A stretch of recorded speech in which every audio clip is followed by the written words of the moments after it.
Il y a une chose que personne ne t'apprend sur le fait d'être abandonné. Ce n'est pas la douleur.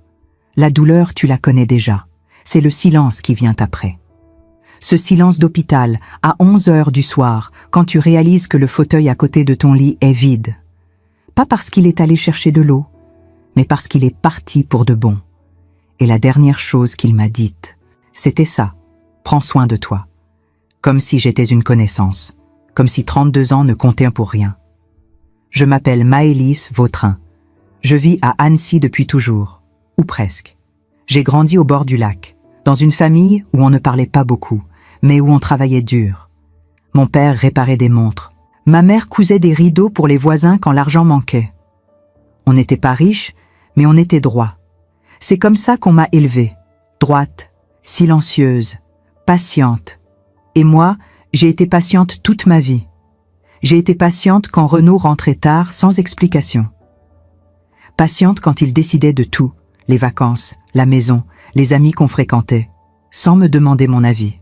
Patiente quand il me regardait parler pour ensuite changer de sujet, comme si mes mots s'évaporaient avant d'arriver jusqu'à lui. Je me disais que c'était normal, que le mariage, c'était ça.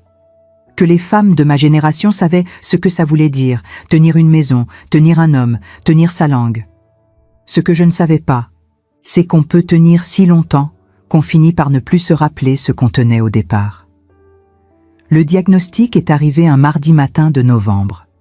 Une journée ordinaire, ciel gris, café froid, Renaud déjà parti au bureau sans déjeuner. Le médecin m'a parlé doucement, avec cette façon qu'ont les docteurs de choisir leurs mots comme s'ils marchaient sur du verre. Ce n'était pas grave au sens où ça allait me tuer, mais c'était sérieux. Une opération était nécessaire. Une hospitalisation de plusieurs jours, des examens, des soins, du repos. En sortant du cabinet, je me suis assise dans ma voiture et je n'ai pas pleuré. J'ai juste regardé le parking vide devant moi pendant un long moment. Puis j'ai appelé Renaud. Il a décroché à la 3e sonnerie. Je lui ai dit ce que le médecin m'avait dit. Il y a eu un silence. Pas le genre de silence qui veut dire qu'il cherche ses mots parce qu'il est inquiet. L'autre genre, celui qui veut dire qu'il calcule. D'accord, il a dit. On en parlera ce soir. On en a parlé. Enfin, lui a parlé. Il m'a expliqué, avec un calme qui m'a glacé, que c'était une période compliquée au travail, que son associé venait de partir et qu'il ne pouvait pas se permettre d'être absent. Que j'avais des amis, non? Que l'hôpital avait du personnel pour ça. Que je n'étais pas toute seule au monde. Non, je n'étais pas toute seule au monde. Mais j'étais toute seule dans ce mariage depuis bien longtemps. Je venais juste de m'en rendre compte vraiment, ce soir-là, à notre table de cuisine, avec la soupe qui refroidissait entre nous.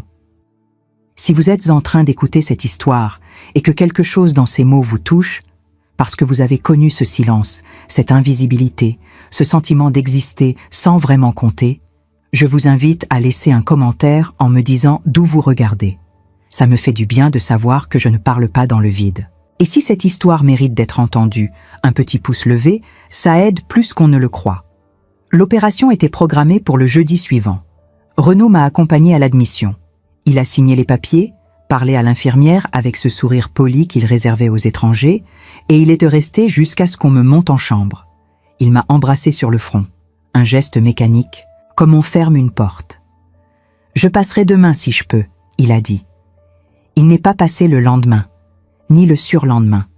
L'opération s'est bien passée, c'est ce que les médecins m'ont dit en se réveillant. Je me souviens du plafond blanc, des néons, d'une douleur sourde dans le côté droit et de l'envie très forte de voir un visage familier. N'importe lequel, juste un, pour savoir que quelqu'un, quelque part, savait que j'étais là. Mon téléphone était sur la table de nuit. J'avais 3 messages. Un de ma voisine Brigitte, qui demandait si tout allait bien. Un de ma fille Camille, qui vit à Lyon et avec qui les choses sont compliquées depuis des années, je vous en parlerai, pour dire qu'elle pensait à moi. Et un de Renaud, envoyé à 17 heures. J'espère que ça s'est bien passé. Repose-toi. Repose-toi. Je me suis dit que peut-être j'exagérais, que les hommes comme lui montraient de leur amour différemment, que le travail était vraiment chargé, que je devais arrêter d'attendre de lui ce qu'il n'avait jamais su donner. Je me suis dit beaucoup de choses ce soir-là, pour ne pas avoir à me dire la seule vraie. Le 3e jour, il est venu. En fin d'après-midi, avec une boîte de biscuits que je ne mange pas et un journal qu'il a lu pendant presque toute la visite. On a échangé quelques mots sur la météo, sur la voiture qui avait besoin d'un contrôle technique, sur une facture qu'il fallait régler. À aucun moment, il ne m'a demandé comment je me sentais vraiment. À aucun moment, il n'a pris ma main. Avant de partir, il s'est levé, a remis son manteau, et il a regardé autour de lui comme quelqu'un qui s'assure d'avoir bien tout pris. Puis il m'a regardé, vraiment regardé, une seconde, et il a dit « Maëlys, je crois qu'on devrait se parler quand tu seras sortie. » J'ai su immédiatement ce que ça voulait dire. On reconnaît ce ton de quelqu'un qui a déjà pris sa décision et qui cherche juste le bon moment pour l'annoncer. J'avais entendu ce ton-là dans la voix de mon père quand il avait annoncé qu'on déménageait, dans la voix de ma meilleure amie quand elle m'avait dit qu'elle partait vivre à l'étranger.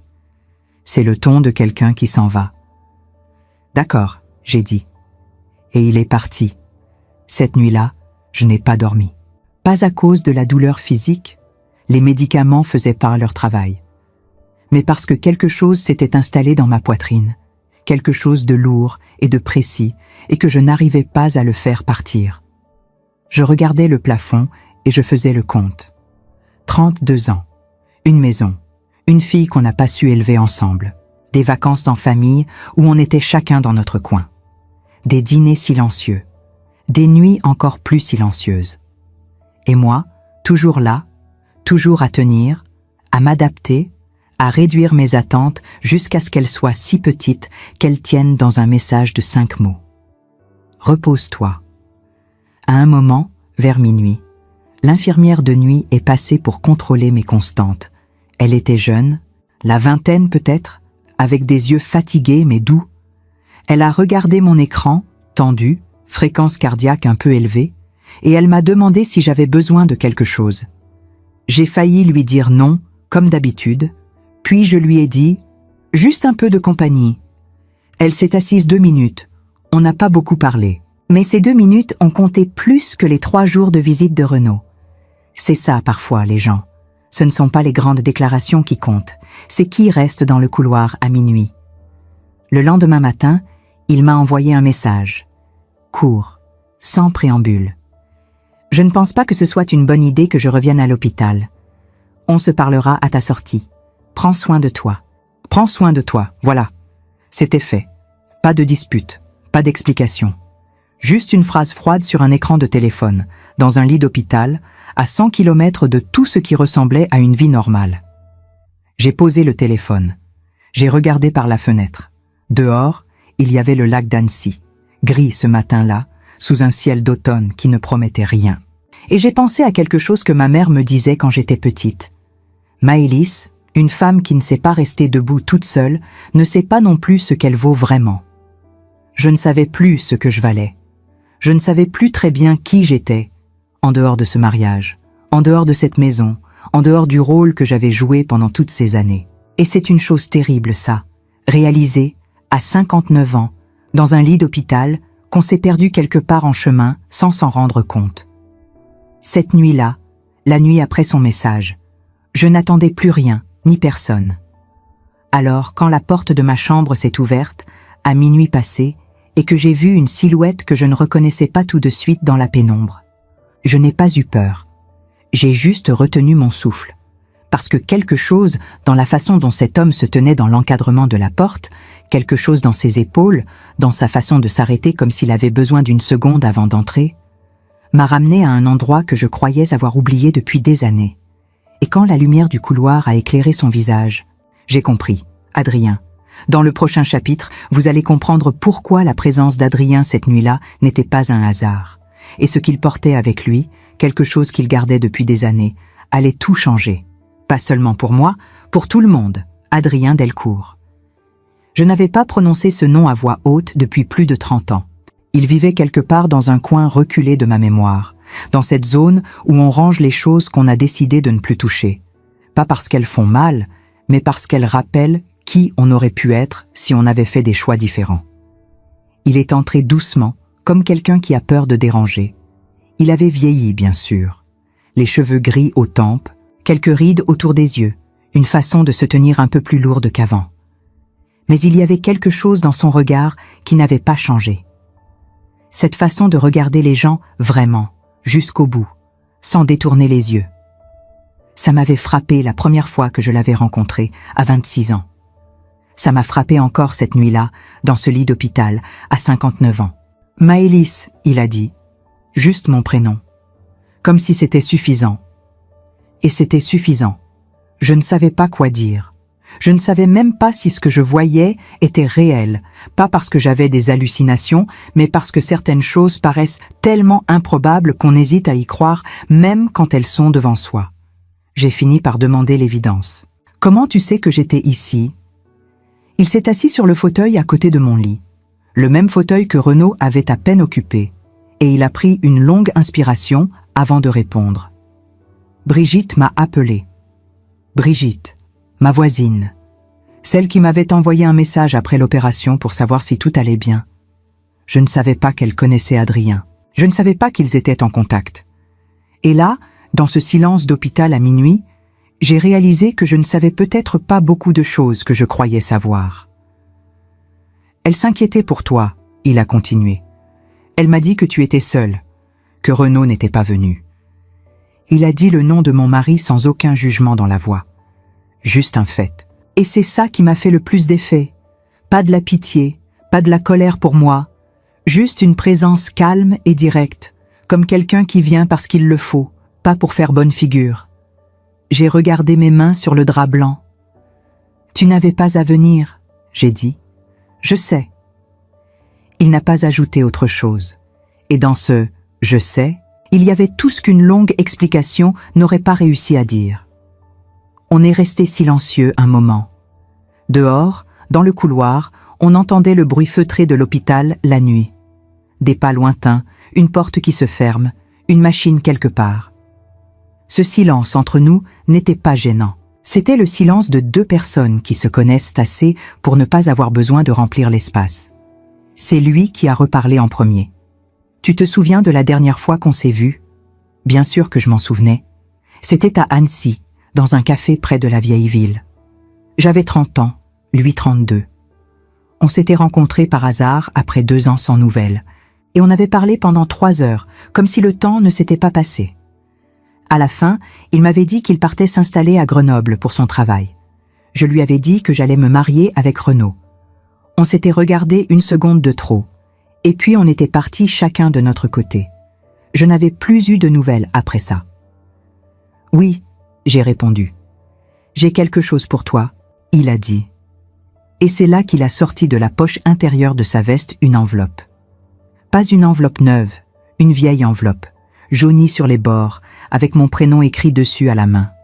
Une écriture que je reconnaissais, même après toutes ces années. La mienne. J'ai regardé l'enveloppe sans la prendre tout de suite. Qu'est-ce que c'est ? Une lettre que tu m'avais écrite. Je ne me souvenais pas d'une lettre. J'ai fouillé dans ma mémoire. Les années de nos 20 ans, les moments qu'on avait partagés, les conversations, les silences. Et puis quelque chose a remonté, vaguement. Une nuit où j'avais écrit quelque chose, longtemps, à la main, et puis décidé de ne pas envoyer. Ou du moins, c'est ce que je croyais. Je pensais ne pas l'avoir envoyé, j'ai dit. Tu l'as glissé sous ma porte. Je crois que tu ne voulais pas me la donner en main propre. Il a posé l'enveloppe sur le bord du lit, sans insister.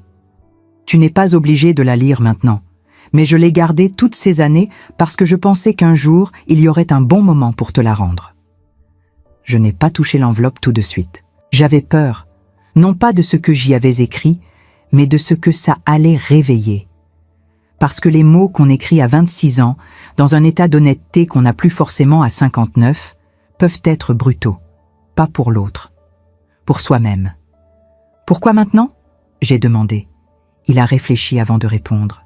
« Parce que Brigitte m'a dit que tu étais seule dans ce lit. Et parce que j'ai pensé que peut-être tu méritais de te souvenir de qui tu étais avant de décider de qui tu veux être maintenant. » Cette phrase m'a traversé comme quelque chose de froid et de chaud en même temps. Je n'ai rien répondu, mais je l'ai entendu vraiment, jusqu'au fond. On a parlé encore un peu. Il m'a dit qu'il était revenu à Annecy depuis 3 ans. Sa mère avait vieilli. Il avait voulu être là. Que sa vie avait pris des chemins qu'il n'avait pas tous choisis, mais qu'il ne se plaignait pas. Il ne m'a pas parlé de relation et je ne lui ai pas demandé. Ce n'était pas le moment pour ça. À un moment, il a regardé l'heure. « Je devrais te laisser dormir. Tu n'es pas obligé de partir tout de suite. » Il a souri, pas un grand sourire, juste un petit, discret, celui de quelqu'un qui est touché mais qui ne le montre pas trop. « Je reviendrai demain si tu veux. »« Je veux bien. » Après son départ, j'ai fixé l'enveloppe longtemps. Je ne l'ai pas ouverte cette nuit-là. Je l'ai juste posée sur la table de nuit, contre le verre d'eau, et j'ai regardé mon prénom écrit par ma propre main, 30 ans plus tôt. Maëlys. Ce prénom dans cette écriture me faisait l'effet d'un miroir. Pas le miroir d'aujourd'hui, celui d'avant. La femme que j'étais quand j'avais encore des choses à dire et le courage de les écrire. C'est là que j'ai réalisé quelque chose. Pas sur Adrien, pas sur Renaud, sur moi. J'avais passé 30 ans à réduire mes attentes, à plier mes désirs, pour qu'ils rentrent dans le peu de place qu'on me laissait. Et pendant tout ce temps, quelque part, une enveloppe avec mon prénom attendait dans une poche, comme une preuve que j'avais existé autrement, que j'avais pensé, ressenti, voulu des choses, et que quelqu'un avait jugé ces choses-là suffisamment importantes pour les garder. Il y a des nuits qui changent quelque chose en vous, pas parce qu'il se passe quelque chose d'extraordinaire, mais parce que vous finissez par voir clairement ce que vous avez refusé de regarder pendant des années. Cette nuit-là, dans ce lit d'hôpital, j'ai compris que la question n'était pas « Pourquoi Renaud était-il parti ?» La vraie question, c'était « Pourquoi étais-je resté si longtemps ?» Et je n'avais pas encore ouvert la lettre. Le lendemain matin, quand je me suis réveillée, l'enveloppe était toujours là. Mais il y avait aussi un autre message sur mon téléphone. Cette fois, ce n'était pas Renaud. C'était ma fille Camille.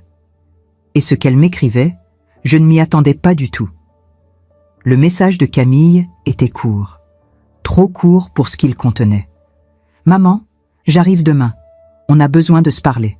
Pas par téléphone. » J'ai lu ces 2 phrases 3 fois. Et à chaque fois, j'avais une sensation différente. D'abord le soulagement, parce que ma fille venait. Puis l'inquiétude, parce que Camille ne débarque jamais sans raison. Et enfin, quelque chose que je n'arrivais pas tout à fait à nommer, une espèce de pressentiment que ce qui allait se passer dans les prochaines heures allait dépasser ce que j'étais prête à recevoir. Il faut que je vous parle de Camille. Ma fille a 34 ans. Elle vit à Lyon depuis ses études et on n'a jamais vraiment réussi à trouver un rythme naturel ensemble. Pas parce qu'on ne s'aime pas, je crois qu'on s'aime, à notre façon, avec toutes les maladresses que ça implique. Mais parce que Camille est le genre de personne qui a besoin que les choses soient dites clairement, franchement, sans détour. Et moi, j'ai passé ma vie à faire exactement le contraire, à arrondir les angles, à garder les choses pour moi, à sourire quand j'aurais dû parler. On s'est beaucoup heurté là-dessus, surtout pendant ces années d'adolescence, quand elle me demandait pourquoi je ne disais jamais rien à son père, pourquoi je laissais passer des choses que manifestement je n'acceptais pas vraiment. Je lui répondais que c'était compliqué, que les adultes fonctionnaient autrement. Elle me regardait avec ses yeux qui ne croyaient pas un mot de ce que je disais. Elle avait raison, mais à l'époque, je n'étais pas capable de le reconnaître. Les années avaient mis de la distance entre nous. Pas une distance froide, plutôt une distance prudente, comme 2 personnes qui ont appris à ne pas trop s'approcher pour éviter de se faire mal. On se téléphonait 1 fois par semaine, on se voyait aux fêtes, on parlait de tout, sauf de l'essentiel. C'était notre équilibre. Fragile, artificiel, mais stable. Et voilà qu'elle arrivait le lendemain. Adrien est revenu dans l'après-midi, comme promis. Il avait apporté 2 gobelets de café de la boulangerie en bas. Un geste si simple, si humain, que j'ai eu envie de pleurer rien que pour ça. On s'est installé, lui dans son fauteuil, moi dans mon lit avec le dossier relevé, et on a parlé. Vraiment parlé, comme on n'avait pas eu l'occasion de le faire depuis des décennies. Il m'a raconté sa vie à Grenoble, son travail dans l'architecture. Il avait monté son propre cabinet, spécialisé dans la rénovation de bâtiments anciens. Un mariage, au début des années 2000, qui n'avait pas tenu. Pas d'enfant. Il disait ça sans amertume particulière, juste avec cette honnêteté tranquille qui lui avait toujours appartenu. « J'aurais aimé », il a dit, « Mais certaines choses ne se décident pas toutes seules. Puis il m'a demandé comment s'était passée ma vie. Vraiment, pas par politesse, mais avec cette attention qui oblige à répondre honnêtement. Et là, j'ai fait quelque chose que je ne fais presque jamais. J'ai dit la vérité. Je lui ai parlé de Renaud, de la façon dont les premières années avaient été correctes. Pas passionnantes, mais correctes, et comment, avec le temps, le mariage s'était réduit à une organisation logistique. 2 personnes qui partagent une maison, des comptes, un nom. Je lui ai parlé de Camille, des tensions, des occasions manquées. Je lui ai parlé de cette sensation permanente de me sentir à côté de ma propre vie, comme spectatrice de quelque chose qui me concernait, mais dans lequel je n'avais jamais vraiment eu ma place. Adrien écoutait. Il ne cherchait pas à interrompre, à relativiser, à me dire que ça allait aller. Il écoutait, c'est tout. Et c'est fou ce que ça change, quelqu'un qui écoute vraiment. Quand j'ai eu fini, il y a eu un silence, puis il a dit « Tu n'as jamais ouvert la lettre. » Je l'avais gardée sur la table de nuit. Non. Pourquoi ? J'ai réfléchi. Parce que j'ai peur de ce que j'y ai écrit. Tu te souviens de ce qu'il y a dedans ? Vaguement. Il a hoché la tête lentement, sans insister. Tu l'ouvriras quand tu seras prête. Ce soir-là, après son départ, j'ai pris l'enveloppe. Je l'ai tenue dans mes mains un long moment. Le papier était épais, légèrement rugueux, le genre de papier qu'on n'utilise plus vraiment aujourd'hui. Mon prénom, écrit à l'encre bleue. La boucle du M, un peu trop grande, comme je l'écrivais quand j'avais la vingtaine. Je l'ai ouverte. La lettre faisait 3 pages, serrée, sans marge, comme si j'avais eu peur de manquer de place. Je n'ai pas tout relu d'un coup. Certaines phrases m'arrêtaient, me forçaient à poser le papier et à regarder le plafond avant de continuer. Il y avait des choses que j'avais écrites sur Adrien, sur ce que je ressentais pour lui, sur le fait que je n'avais pas eu le courage de le lui dire en face parce que ça m'aurait obligé à faire des choix que je n'étais pas prête à faire. Il y avait des choses sur Renaud aussi. Pas des choses méchantes, mais des doutes.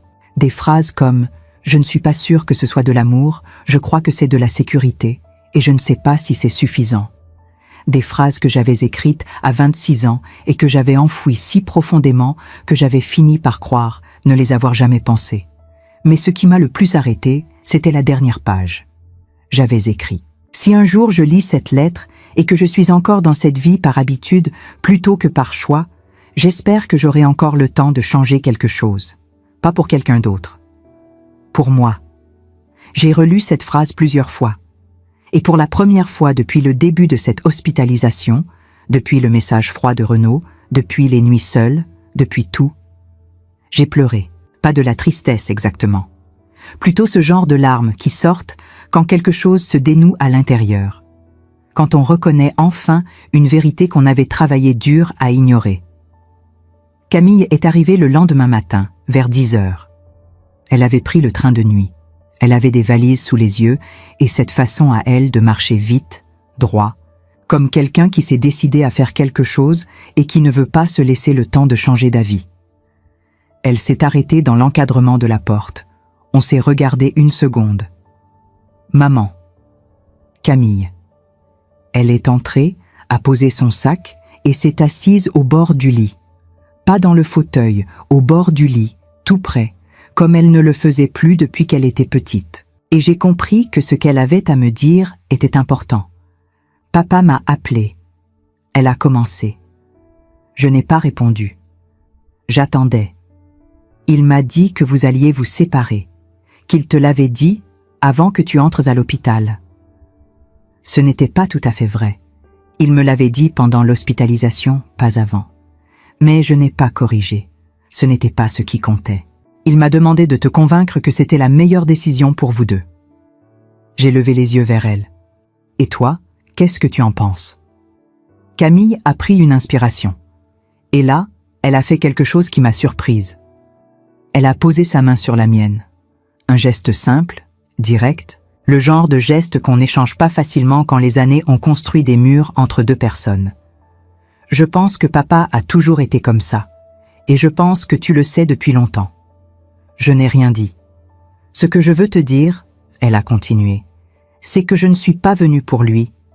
Je suis venue parce que tu es ma mère et que tu es seule dans ce lit, et que ça ne devrait pas se passer comme ça. » J'ai senti quelque chose se serrer dans ma gorge.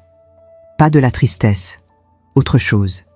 Le genre d'émotion qui arrive quand on reçoit quelque chose qu'on attendait depuis trop longtemps sans oser le demander. On a parlé longtemps ce jour-là, des heures, des vraies conversations. Pas les conversations de façade qu'on avait depuis des années, mais les autres. Celles qui font mal parfois, mais qui nettoient quelque chose en passant.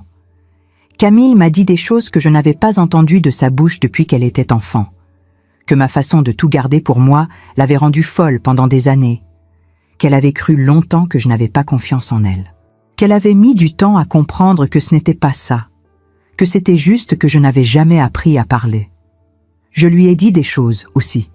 Que j'avais souvent eu l'impression de la décevoir. Que je savais que notre relation avait manqué de quelque chose et que je ne savais pas toujours comment combler ce manque. Que je regrettais certaines années où j'avais choisi la paix de la maison plutôt que d'être vraiment là pour elle. On n'a pas tout réglé ce jour-là. Ce n'est pas comme ça que ça marche, les années de non-dit, ça ne se dénoue pas en une après-midi. Mais quelque chose a bougé, quelque chose d'important. En fin de journée, Adrien est repassé. Il ne savait pas que Camille était là. Il s'est arrêté à la porte, un peu surpris, et j'ai vu ma fille le regarder avec cette attention qu'elle a quand elle évalue quelqu'un rapidement. Je les ai présentés.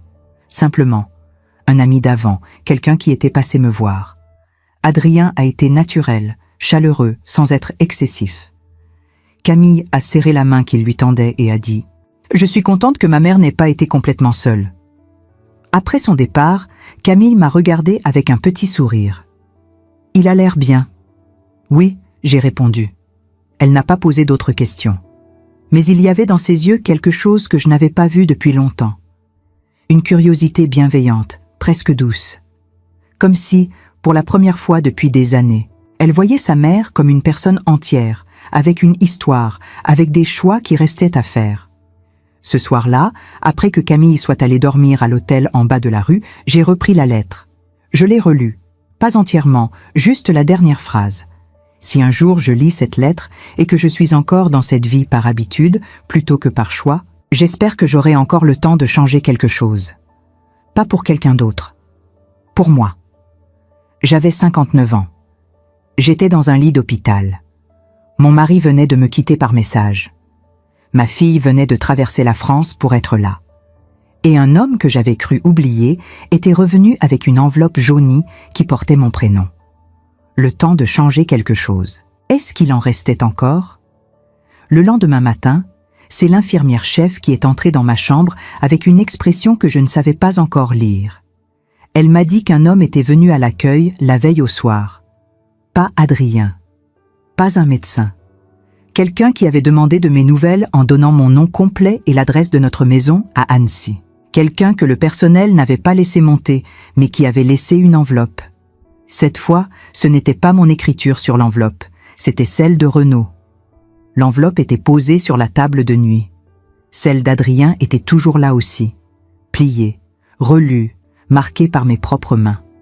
Mais cette nouvelle enveloppe, avec l'écriture de Renaud, avait quelque chose de différent, quelque chose d'intentionnel. Renaud ne faisait jamais rien sans raison. Pas de gestes inutiles, pas de mots en trop. S'il avait fait le déplacement jusqu'à l'hôpital sans monter, s'il avait laissé une lettre au lieu d'envoyer un message comme il le faisait depuis des jours, c'est qu'il avait calculé quelque chose. Camille était arrivée tôt ce matin-là. Quand elle a vu la deuxième enveloppe sur la table, elle a froncé les sourcils. « C'est quoi ça ?»« Une lettre de ton père. » Elle n'a rien dit, mais elle s'est assise et j'ai compris qu'elle attendait que je l'ouvre. Je ne l'ai pas ouverte tout de suite. J'ai bu mon café. Tiède, trop sucré, le café d'hôpital qu'on finit par ne plus vraiment goûter, et j'ai regardé par la fenêtre. Le lac était là, gris et calme sous le ciel de novembre. Annecy le matin, avec ses toits, ses ruelles en pierre, cette lumière particulière qui donne l'impression que le temps passe plus lentement ici qu'ailleurs. J'ai grandi dans cette ville, j'y avais construit ma vie.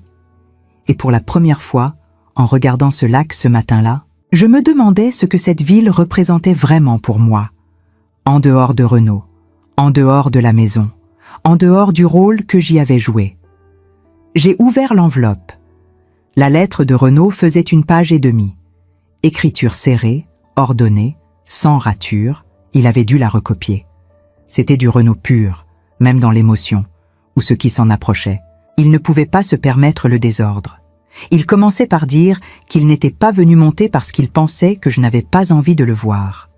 Une précaution, pas une attention. Puis il expliquait, et là, j'ai dû m'arrêter plusieurs fois, que la décision de partir n'était pas nouvelle, qu'il y pensait depuis plusieurs années, qu'il avait rencontré quelqu'un, pas récemment, depuis 2 ans. Une femme qui travaillait dans son cabinet comptable. Il ne donnait pas de détails. Il disait juste que c'était sérieux et qu'il avait attendu le bon moment pour me le dire. Le bon moment. Il avait attendu que je sois dans un lit d'hôpital après une opération pour me dire qu'il avait une autre vie depuis 2 ans. J'ai posé la lettre. Camille avait lu sur mon visage ce qui se passait. « Maman, il y a quelqu'un d'autre, depuis 2 ans. » Le silence qui a suivi était dense. Camille a fermé les yeux 1 seconde. Quand elle les a rouverts, il y avait dans son regard quelque chose que je n'arrivais pas tout à fait à déchiffrer, pas de la surprise. Plutôt une confirmation douloureuse de quelque chose qu'elle avait peut-être senti sans en être certaine. « Est-ce que tu le savais ?» j'ai demandé. « Non. » Elle a répondu. Mais je savais qu'il y avait quelque chose. Il y a 6 mois, il m'avait appelé pour me parler de vous deux d'une façon qui m'avait semblé bizarre. Comme quelqu'un qui prépare le terrain. Je n'ai pas voulu y penser.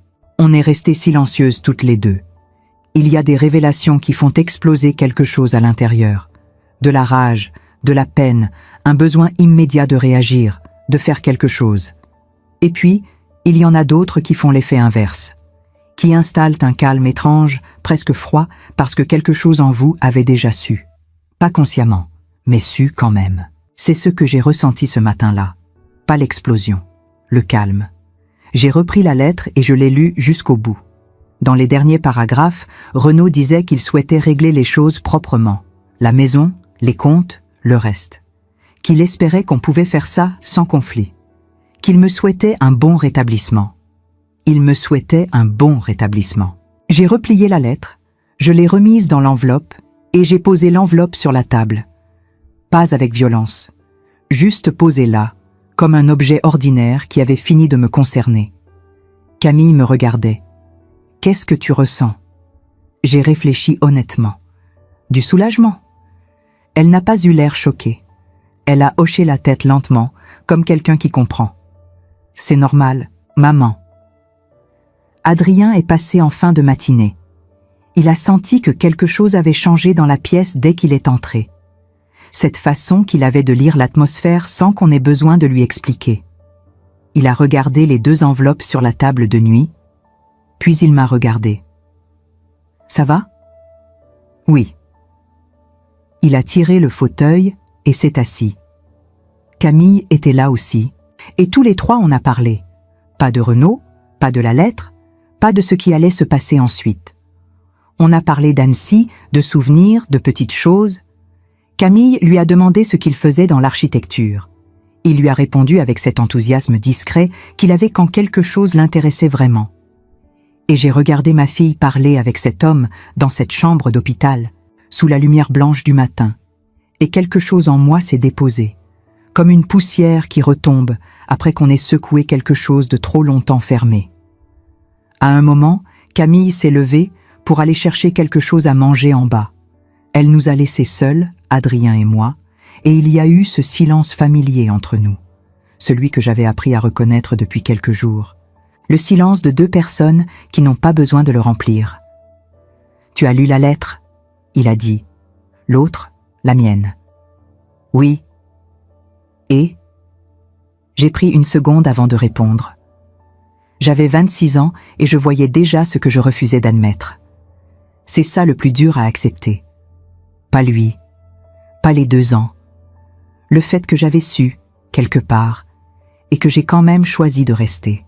Adrien ne m'a pas dit que j'avais bien fait ou mal fait.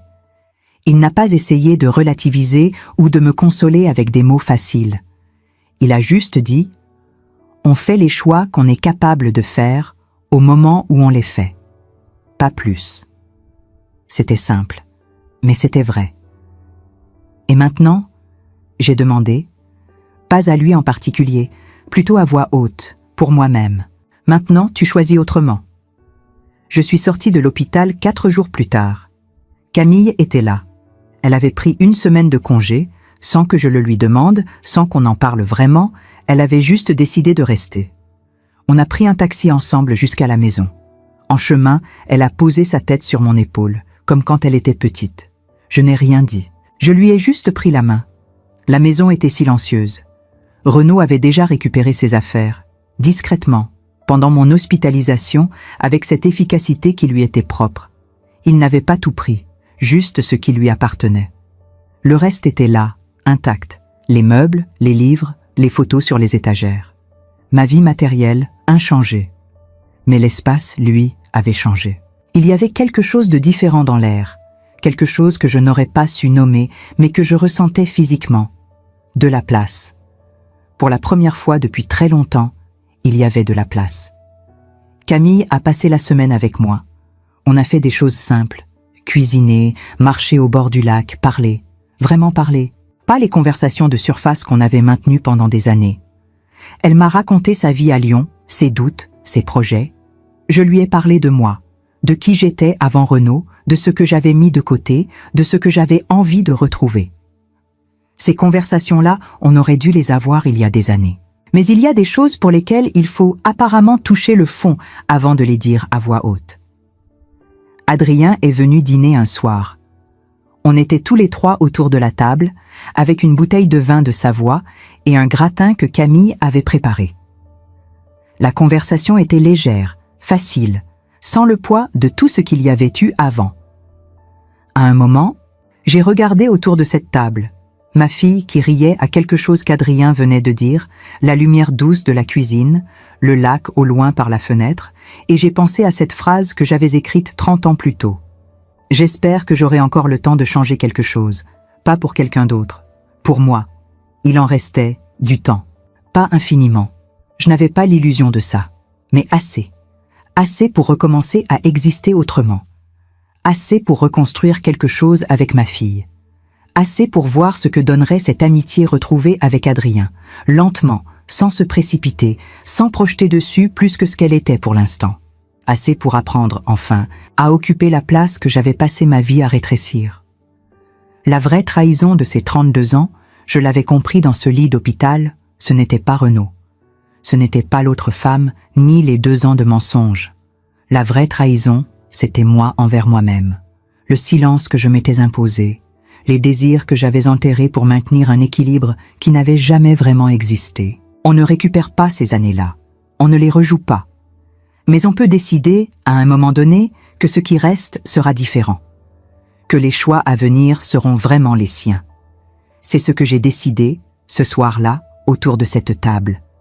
Pas dans un élan dramatique, pas avec des grands mots.